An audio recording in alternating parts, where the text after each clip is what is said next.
სტუმართან ერთად გავაგრძელებთ საუბარს პროგნოზებზე და მოლოდინებზე. ოთარ ნადარაია TBC ჯგუფის მთავარი ეკონომისტი გვერდება პირდაპირ ეთერში. მოგესალმებით, დიდი მადლობა თქვენი დროისთვის. დამაიმედებელი და ოპტიმისტურია თქვენი პროგნოზი. მოდით კიდევ ერთხელ განვმარტოთ, რა ფაქტორები გაითვალისწინეთ, როდესაც ეს პროგნოზი გააკეთეთ. მათ შორის საინტერესოა ისიც, რომ თქვენ მაისის ეკონომიკური ზრდის მაჩვენებელიც გაითვალისწინეთ, სავარაუდოდ რაც სხვა ორგანიზაციებს ჯერ არ აქვთ გათვალისწინებული პროგნოზებში. დიახ, მოგესალმებით კიდევ ერთხელ, მოგესალმებით თქვენ ტელემაყურებელს. როგორც თქვენ პრინციპში საკმაოდ სავსებით სწორად აღნიშნეთ, ეს არ არის თქვათ ერთი ფაქტორის მიერ გამოწვეული ზრდა. მართალია 2019-თან შედარებით, ანუ ჩვენ ტურიზმის აღდგენა სამწუხაროდ ჯერ კიდევ წინ გვაქვს და ასევე უნდა ვთქვა, რომ უნებრივია ამ ძალიან სწრაფ ზრდას ყველა უკლებლი, ყველა ბიზნესი და ყველა ფიზიკური პირი ჯერჯერობით ვერ გრძნობს, თუმცა ჯამურად რო ვთქვათ მაკროეკონომიკურ დონეზე ნამდვილად სწრაფი აღდგენა გვაქვს, რასაც ჩვენ ასე ვთქვათ გადატვირთვას ვეძახით, რომ როგორც კი ასე ვთქვათ დაიწყო აღდგენა სწრაფად გამოსწორდა ყველაფერი ისევ და ისევ მაკროდონეზე და თქვენ აღნიშნეთ უკვე ექსპორტი საკმაოდ მაღალი ზრდა არის, უკვე გადააჭარბა 2019 წლის მაჩვენებელს 20-ზე რომ არაფერი ვთქვათ. მათ შორის საკმაოდ გაზრდილია ადგილობრივი ექსპორტი და რეექსპორტის ზრდას კიდევ ველოდებით. იმპორტი მცირედით ჩამორჩება 2019 წლის დონეს, თუმცა აქ უნდა გავითვალისწინოთ, რომ დაახლოებით იმ 3 მილიარდ 300 ტურისტული შემოსავლებიდან, რომელიც ჰქონდა ჩვენ 2019 წელს, იმის ნახევარი, შეიძლება ცოტა ნაკლები არის იმპორტი, ანუ რეალურად აქ კიდევ აღდგენა ჩვენ წინ გვაქვს და ამის ფონზე როცა ჯერ ტურიზმის აღდგენა არ გვაქვს, ანუ იმპორტი რომ თითქმის დაუბრუნდა 19-ის დონეს და თან რეექსპორტი როგორც მოგახსენეთ არის ანუ იმპორტირებული პროდუქტების ექსპორტი არ არის ჯერ ბოლომდე აღდგენილი, ანუ იმპორტის თითქმის დაბრუნებაც უკვე შიდა მოთხოვნის ძალიან ძლიერ დონეზე მიუთითებს. გზავნილები იცით რომ ნამდვილად ყველა მოლოდის გადააჭარბა, გზავნილების დინამიკა, რა თქმა უნდა სამწუხაროა რომ შემთხვევაში ჩვენი მოქალაქეები ტოვებენ ქვეყანას უფრო მაღალი ანაზღაურების მოძებნის კუთხით, თუმცა შემოდინების კუთხით რა თქმა უნდა ეს ძალიან გვეხმარება და უკვე გზავნილები ან ტურიზმის დონის არ არის, მაგრამ ფაქტიურად ოდენობის არ არის, მაგრამ არც ასე ვთქვათ ძალიან ბევრი ჩამოუვარდება უკვე თითქმის ტურიზმის უხეშად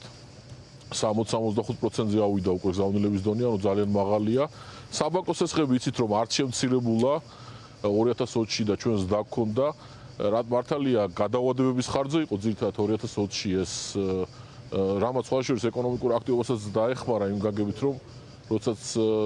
სესხის შენატანის განხორციელება არ კეთდება, ბუნებრივია ეს თანხები თუ კი რა თქმა უნდა შემოსავალს ისევ ღებულობს კომპანიები და ფიზიკური პირები სხვა მიმართულებით იხარჯება წელს უკვე საკმაოდ დიდი ზრდა გვაქვს სესხების ნავარაუდები ალბათ 16 მინიმუმ თუ მეტი არა ეს იმის გამოა რომ პირველ რიგში მარაგები შემცირდა შარშან ანუ კომპანიების დიდმა ნაწილმა თქვათ ასე თქვათ ამოყიდეს რის გაყიდვაც შეძლეს და რა თქმა უნდა განწყობები ნეგატიური იყო და უკვე წელს მიდის მარაგების შევსება სამწუხაროდ თქვენ ახსენეთ მაღალი ინფლაცია რაც ლარში გამოხატვით დამატებით სესხებზე მოთხოვნას ქმნის და ნუ ბუნებრივია აღდგენის ეკონომიკური აღდგენის პროცესი და გაუმჯობესებული მოლოდინები. აქვე ვიტყვი ფისკალური ფაქტორის შესახებ, ფისკალური სტიმულის შესახებ, რომელიც ძალიან მნიშვნელოვანია და ასევე ბევრად მაღალია როგორც შარშან, ასევე წელს 2019-თან შედარებით. ბუნებრივია 22-ში ჩვენ ველით რომ უკვე რა თქმა უნდა ვალის საკმაოდ მაღალი დონე გვაქვს და ფისკალური სტიმული შემცირდება, თუმცა 22 თითქმის მთლიანად იქნება ჩვენი აზრით ტურიზმის აღდგენის წელიწადი და ამიტომ ზრდა 22-შიც მაღალი იქნება. ხა თქვენ ახსენეთ რისკები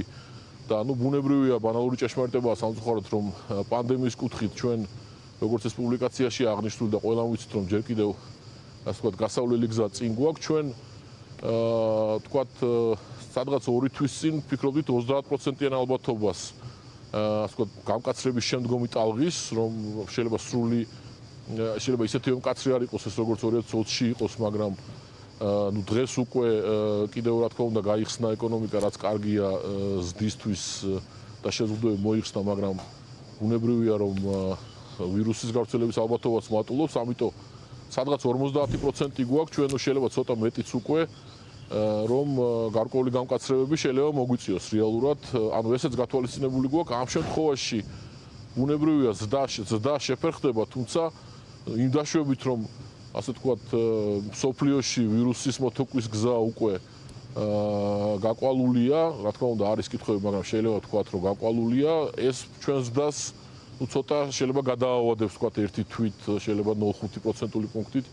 0.8%-ული პუნქტით ანუ მეტით არ არის რეალურად ანუ ეს ამინც ანუ მაინც ორნიშნა ზრდა გვექნება ნებისმიერ შემთხვევაში ასეთია თქვენი პროგნოზა 10 ანუ 50%-იანი ჩაკეტვის ასე თქვა დაახლოებით ისეთი სიმკაცრით არა როგორც იყო მაგრამ შეზღუდვების 50%-იანი ალბათობით მაინც დაახლოებით 10 ნახევარი გამოგვივიდა ზრდის ტემპი ასევე ბუნებრივია დამაიმედებელია რომ ჩვენ ალბათ უკვე დიდი დოზებით მივიღებთ ვაქცინებს და იცით რომ არის პროგნოზი რომ წლის ბოლომდე მოხერხდება მოსახლეობის ნახევარზე მეტის ვაქცინაცია თუმცა ლოჯისტიკურად არ ვიცი მე არ ვარ ამ სფეროს სპეციალისტი მაგრამ ლოჯისტიკურად რთული მგონია ეს რომ ამდენი მოესწროს და ჩვენ მაინც ცოტა უფრო კონსერვატიული პროგნოზი გვაქვს ეკონომიკურ გათვლებში რომ უფრო 2022-ის მეორე კვარტალში უკაცრავად მოხერხდება სავარაუდოდ ეს რეალურად. აი ეს არის ჯამში ის ფაქტორები, ასევე უკაცრავად ერთ დავამატებ, ანუ გადადებული მოთხოვნის თემა არის მნიშვნელოვანი და ბუნებრივია ამ ეს გადადებული მოთხოვნა ძალიან დიდ ზეგავლენას ახდენს იგივე მეორე კვარტლის ზრდაზე, იმიტომ რომ თქვენ როგორც აღნიშნეთ, ჩვენ არ გვაქვს მარტო საბაზო ეფექტი 2020-თან, 2019-თანაც ვიზდებით რეალურად და იცით რომ ასე ვთქვათ, იგივე საბანკო სექტორში ბუნებრივია ეს ურთულესი წელი იყო 2020, მაგრამ იყო როგორც სოფლიოში, ასევე საქართველოში იყო კატეგორია ადამიანების, რომლის შემოსავალსაც იმდენად არ შეეხო ეს კრიზისი. რამდენადაც ხარჯებს შეეხო რეალურად. ანუ ნაკლებს ხარჯავდნენ და ეს სხვადასხვა დეპოზიტების დინამიკაშიც ჩანს არა მარტო საქართველოში, რომ განსაკუთრებით მაღალი მოცულობის დეპოზიტები რეკორდულად გაიზარდა და თან ახლა იმ ფონზე როცა შეგვიძლია რამე გათვლა გქონდეს ან თქვენ შესაძლოა გაქვთ რამე ინფორმაცია ამაზე რამდენი დაზოგეს პანდემიის დროს საქართველოს მოქალაქეებმა იმის გამო რომ ჩაკეტილი იყო ეკონომიკა ეხლა ზუსტად რიცხვის თქმა რთულია ეხლა ასეთი ზუსტი გათვლები სხვა ქვეყნებში რთული გასაკეთებელია მაგრამ საკმაოდ მასშტაბური თანხებზეა საუბარი აქ ასეულობით მილიონ დოლარზეა საუბარი და ეხლა ხდება ამ თანხების გახარჯვა. თან ხაზგაუსმებ იმ ფონზე, როცა როგორც მოგეხსენებათ დეპოზიტზე დოლარის განაკვეთი, რომელიც სამწუხაროდ ლარისადმი არასაკმარისი ნდობის პირობებში დაზოგვის ისევ ძირითად საშუალებად განიხილება, როგორც იცით, ზეოდენ დეპოზიტები მაინც დოლარშია ფიზიკური პირების და ეხლა უკვე რეკორდულად დაბალია ეს განაკვეთი და ეს ყველაფერი იწვევს რას, რომ ძალიან ბევრი დეპოზიტარი ფიქრობს განწყობების დონეზე, რომ თქვათ ძალიან დაბალია განაკვეთი, ამიტომ ხوارჯობია შეიძლება ერთ შესაძლებლობა ლარში გადავიტანო, მაგრამ ხوارჯობია უჯრედულ ქონება შევისყიდო,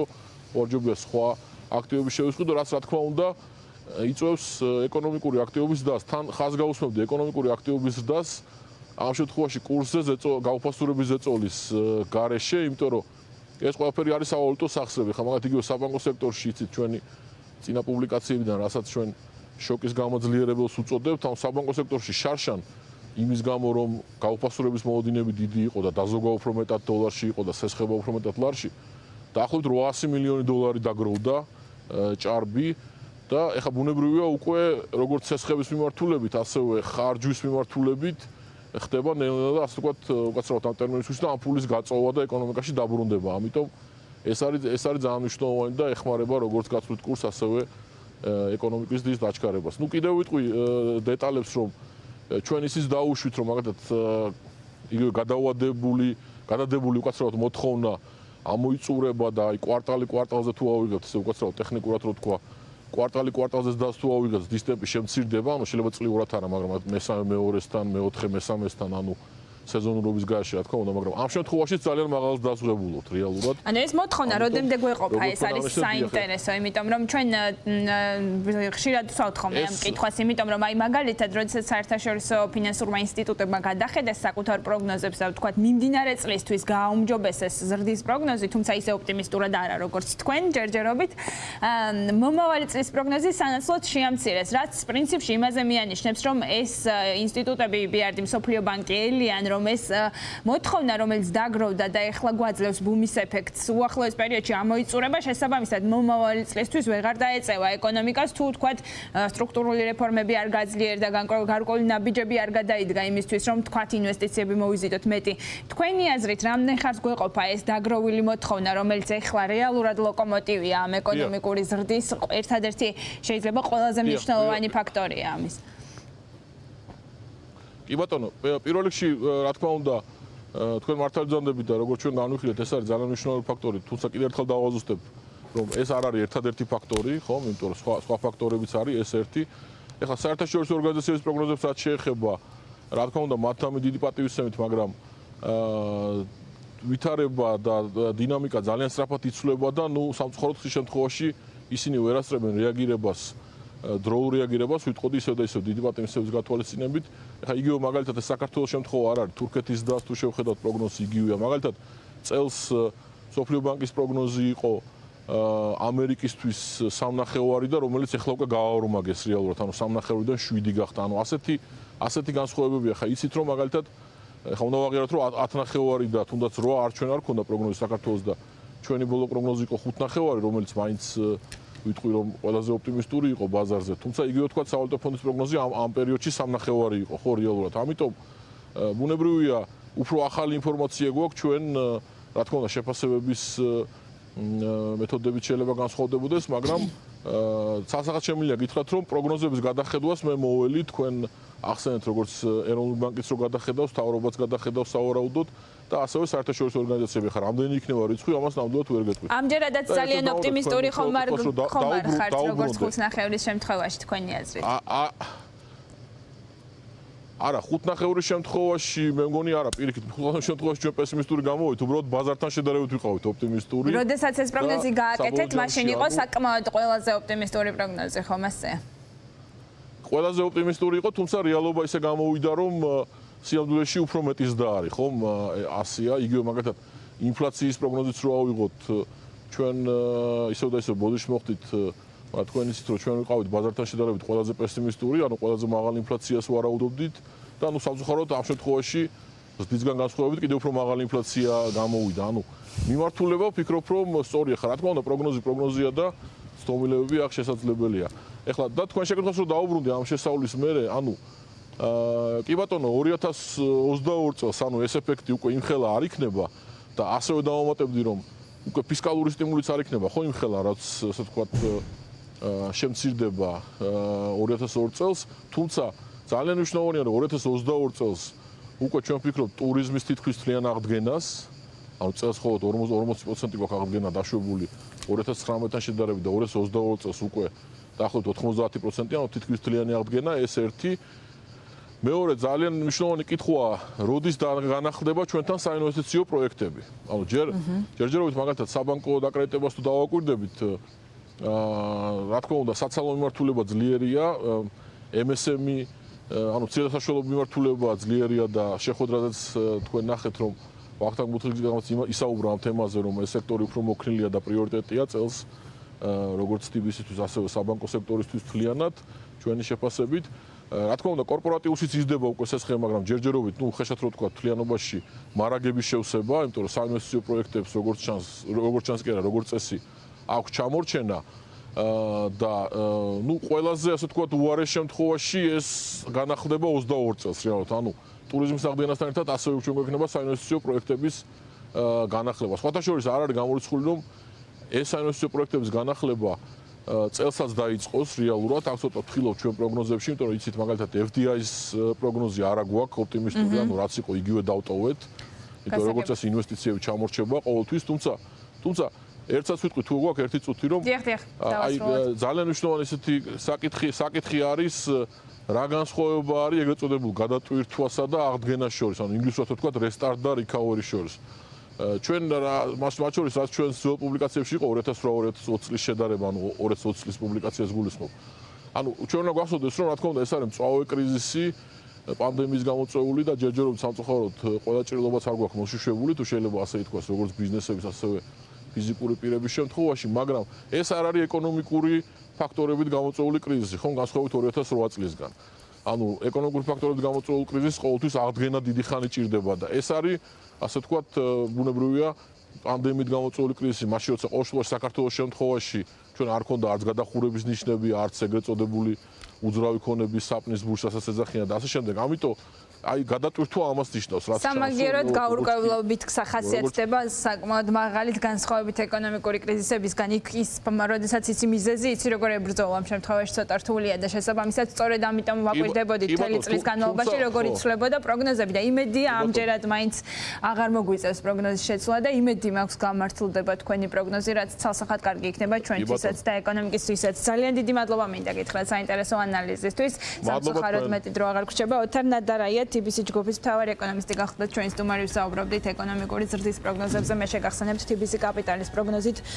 წელს საქართველოს ეკონომიკა 10.9%-ით გაიზრდება ხოლო მომავალ წელს 6.9%-ით რაც საკმაოდ ოპტიმისტური სცენარია ამ დროისთვის არსებულ პროგნოზებთან შედარებით რადგან მთავრობის პროგნოზი 6.9%-ია საერთაშორისო ფინანსური ინსტიტუტების 4.6%-ის ფარგლებში